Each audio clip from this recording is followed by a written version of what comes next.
Okay, now for the voice coil.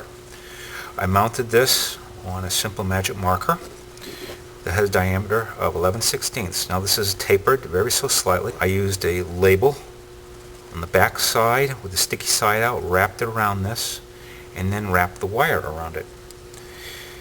There's 38 feet of wire here that comes out to about 6.2 ohms of DC resistance, which roughly will work well for an 8 ohm impedance speaker.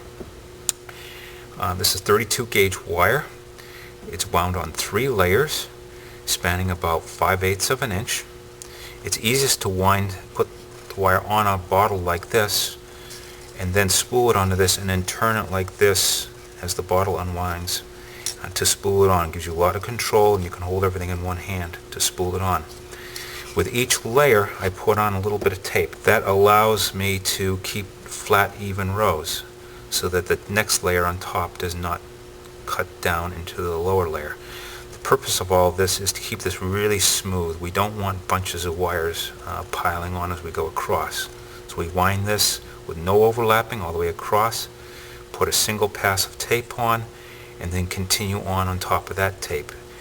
So we've done 3 layers, which takes up the 38 feet of wire, and then brought it out to the side here. Also being slightly tapered, it makes it very easy in order to pull this off.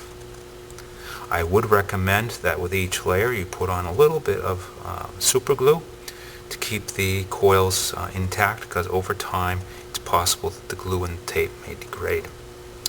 So when we take this off, we have a perfectly round voice coil. Now we've chosen a size that really works well because we had a 5/8 diameter magnet, an 11/16 form, and a 13/16 inside diameter of the pipe that we'd screwed into this. So that, as you can see, we'll put this in and we'll see how it really drops in, and it's really a nice fit. We have good clearance on both the inside and the outside, which is exactly what we want. And the magnetic field is highly concentrated right near the top. You also notice that where the coil will wind up, we want to have that coil centered about in the middle of the passes. So it'll be about there.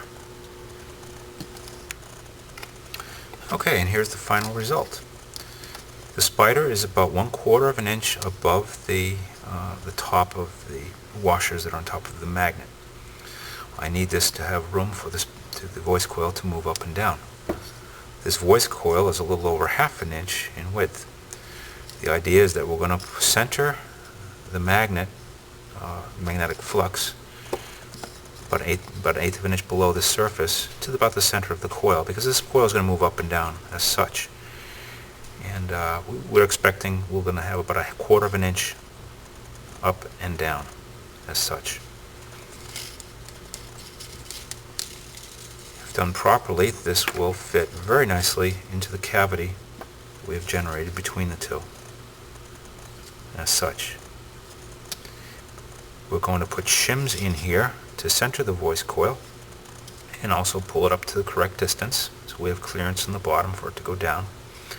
And then we're going to put the spider in place, and we have cut the edges of this so that it can flex and take to the correct position, so that we keep this centered exactly. It's really hard to center it if we glue it in place and then put it on. We'll also put some glue on the bottom edge of this here to secure it to the bottom of the container. Next, we need to make the speaker cone. We have our assembly here. We need to measure the diameter. We'll cut a circle out of cardboard that is 7, because when we make the cone it will collapse to about 6.5. The depth is about 1 3/4. We find that by just simply putting something across here and measure the drop. Okay, I'm just going to use some cardboard from a soda box here. You could probably use something like an envelope cover or something like that. This is about the weight we want. Okay, we've cut our circle for the speaker cone. Now we've identified the center, 3/4 of an inch off outside each way. I'm going to take this marker here. I'm going to land it right in the center here, and we'll draw a circle around that and we'll cut it out. We'll go a slight bit smaller, and then we'll serrate the edges so that we'll have some surface area for this to attach onto the voice coil. Okay, we've now cut our speaker cone, 7¼ inches. And to get about the right depth, I'm going to actually pull in about 3 inches across the circumference here. And I'll pull it up about 1 3/4 off the surface here. This will give us about the right angle so that it will fit properly in our dish. As we bring it in, it'll look about like that. We want this gap around the sides here because we are going to put material to support the speaker cone. Okay, this is our cone all completed. I've thrown a little bit of Elmer's glue on this here. We have it stapled on the edge. We don't have any excess paper. There's only about a 1/4 inch or less of overlap. You might think of steaming the paper. Also, the edges have been serrated and folded upwards so that we'll have lots of surface area to glue that voice coil on.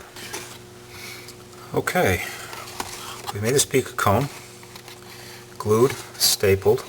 We painted it black because what that'll do is it softens the paper up, and as the paint dries, we'll hold it on a flat surface like that, and it will maintain its shape.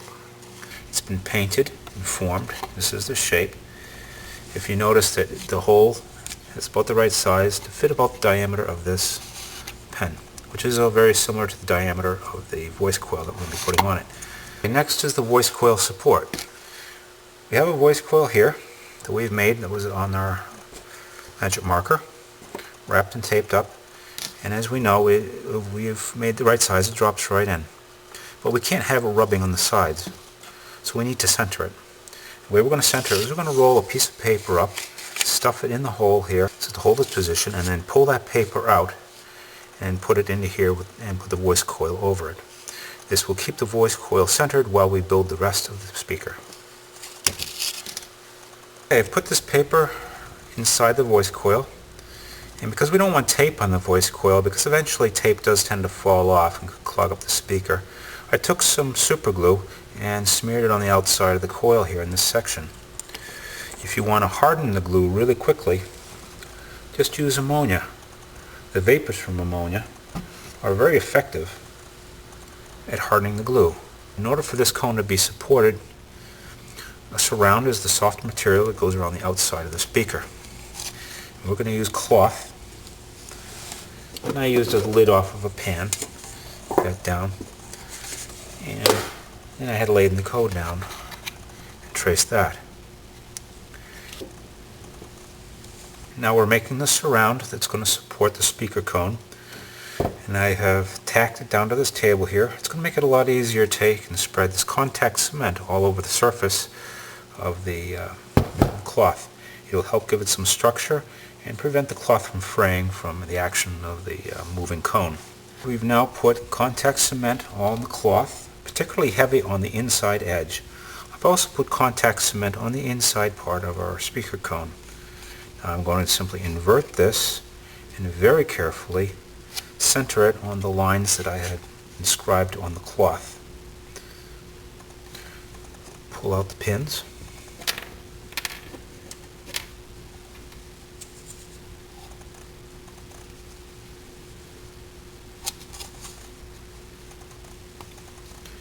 The idea is to attach it to the inside of the cone. Now we just need to let that dry, and we'll move on to the next step. And when you're all done, take some super glue and put it on the screw, because this thing is going to be doing a lot of vibrating and we don't want it to come apart.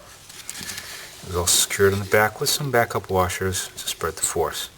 Also, the back side of the pipe cap was ground flat so that it doesn't rock on the bottom of this bowl.